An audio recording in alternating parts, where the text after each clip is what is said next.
अस्सलामुअलैकुम, मैं हूं जवेद इकबाल और इस वीडियो में ਤੁਹਾਨੂੰ ਮੈਂ ਦੱਸਾਂਗਾ ਸਾਡੇ ਪੰਜਾਬ ਦੇ ਲੋਕ ਗੀਤਾਂ ਵਿੱਚ ਇੱਕ ਬੜਾ ਮਸ਼ਹੂਰ ਗੀਤ ਹੈ ਗੋੜੀ। ਗੋੜੀ ਕੀ ਹੈ, ਕਦੋਂ ਬੋਲਿਆ ਜਾਂਦਾ ਹੈ, ਕਦੋਂ ਗਾਇਆ ਜਾਂਦਾ ਹੈ ਤੇ ਕਿਸ ਮੌਕੇ ਤੇ ਗਾਇਆ ਜਾਂਦਾ ਹੈ ਤੇ ਕੀ ਉਹਦੇ ਵਿੱਚ ਹੁੰਦਾ ਹੈ। ਸਾਡੀ ਜਦੋਂ ਵੀ ਕੋਈ ਬੱਚਾ ਪੈਦਾ ਹੁੰਦਾ ਹੈ ਗੋੜੀ ਵਾਲਾ ਗਾਣਾ ਗਾਇਆ ਜਾਂਦਾ ਹੈ, ਗੋੜੀ ਦੇ ਗੀਤ ਗਾਏ ਜਾਂਦੇ ਨੇ ਜਾਂ ਸ਼ਾਦੀ ਦੇ ਵੇਲੇ ਉਹ ਬਹਿਣਾਂ ਜਿਹੜੀਆਂ ਨੇ ਉਹ ਆਪਣੇ ਭਰਾ ਵਾਸਤੇ ਉਹ ਗੋੜੀਆਂ ਗਾਉਂਦੀਆਂ ਨੇ। ਆਰ ਗੋੜੀ ਇਸ ਮੌਕੇ ਉੱਤੇ ਗਾਈ ਜਾਂਦੀ ਹੈ। ਇਹਨਾਂ ਗੀਤਾਂ ਵਿੱਚ ਬੱਚੇ ਦੀ ਜਿਹੜੀ ਨੇਕ ਨੀਤੀ, ਉਹਨਾਂ ਦੀ ਸਿਹਤ ਵਾਸਤੇ, ਉਮਰ ਦਰਾਜ਼ ਵਾਸਤੇ ਇਹ ਦੁਆਵਾਂ ਕੀਤੀਆਂ ਜਾਂਦੀਆਂ ਨੇ। ਇਹਨਾਂ ਗੀਤਾਂ ਵਿੱਚ ਇੱਕ ਸਾਰੀ ਆਜਜ਼ੀ ਦੇ ਰੱਬ ਦੀ ਵਡਿਆਈ ਬਿਆਨ ਕੀਤੀ ਜਾਂਦੀ ਹੈ। ਇਹ ਘੋੜੀਆਂ ਉਦੋਂ ਗਾਈਆਂ ਜਾਂਦੀਆਂ ਨੇ ਜਦੋਂ ਮੁੰਡਾ ਵਿਆਹ ਕਰਨ ਲੱਗਿਆ ਤੇ ਮੁੰਡੇ ਨੂੰ ਸਿਰਾ ਬਣ ਕੇ ਖਾਰੇ ਚੜਾ ਕੇ ਤੇ ਘੋੜੀ ਉੱਤੇ ਪਾ ਕੇ ਬਰਾਤ ਟੁਰਨ ਲੱਗਦੀ ਹੈ ਤੇ ਉਦੋਂ ਜਦੋਂ ਘੋੜੀ ਤੇ ਬਹਿੰਦਾ ਬਰਾਤ ਟੁਰਨ ਵਾਸਤੇ ਉਦੋਂ ਉਹਦੀਆਂ ਘੋੜੀ ਦੀਆਂ ਬਾਗਾਂ ਪੜ ਕੇ ਉਸ ਟਾਈਮ ਉਹ ਬੈੜਾ ਗਾਣੇ ਗਾਉਂਦੀਆਂ ਨੇ ਘੋੜੀਆਂ।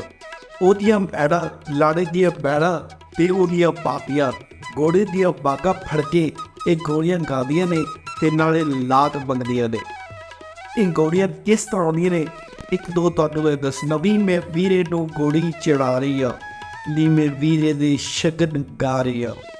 ਬੈਠ ਫੜੀ ਲਾਗ ਲੱਖ ਰੁਪਈਆ ਬੈਠ ਦਾ ਲਾਗ, ਜਦੋਂ ਲੱਗਿਆ ਤੈਨੂੰ ਵੀਰਾ ਮਾਹ ਜਾਵੇ, ਜਦੋਂ ਲੱਗਿਆ ਵੀਰਾ ਤੈਨੂੰ ਮਾਹ ਜਾਵੇ, ਤੇਰੀ ਮਾਂ ਨੂੰ ਮਿਲਣ ਵਤਾਇਆ ਵੇ, ਲਟਕੇ ਦੇ ਵਾਲ ਸੁਨੇ ਦੇ, ਲਟਕੇ ਦੇ ਵਾਲ ਸੋਨੇ ਦੇ, ਸੋਹਣਿਆ ਵੀਰਾ ਵੇ ਮੈਂ ਤੈਨੂੰ ਘੋੜੀ ਚੜੇ ਨੀ। ਜਦੋਂ ਚੜਿਆ ਵੀਰਾ ਘੋੜੀ ਵੇ ਤੇਰੇ ਨਾਲ ਭਰਾਵਾਂ ਦੀ ਜੋੜੀ ਵੀ, ਲਟਕੇ ਦੇ ਵਾਲ ਸੋਨੇ ਦੇ, ਸੋਹਣਿਆ ਵੀਰਾ ਵੇ ਮੈਂ ਤੈਨੂੰ ਘੋੜੀ ਚੜੇ ਨੀ। ਮੇਰਾ ਚੰਨ ਨਾਲੋਂ ਸੋਹਣਿਆ ਵੀਰਾ ਵੇ ਤੇਰੇ ਸਿਰ ਤੇ ਲਟਕਣ ਦਾ ਸਿਰਾ ਵੇ, ਲਟਕਣ ਦੇ ਵਾਲ ਸੋਨੇ ਦੇ, ਸੋਹਣਿਆ ਵੀਰਾ ਵੇ ਮੈਂ ਤੈਨੂੰ ਘੋੜੀ ਚੜੇ ਨੀ।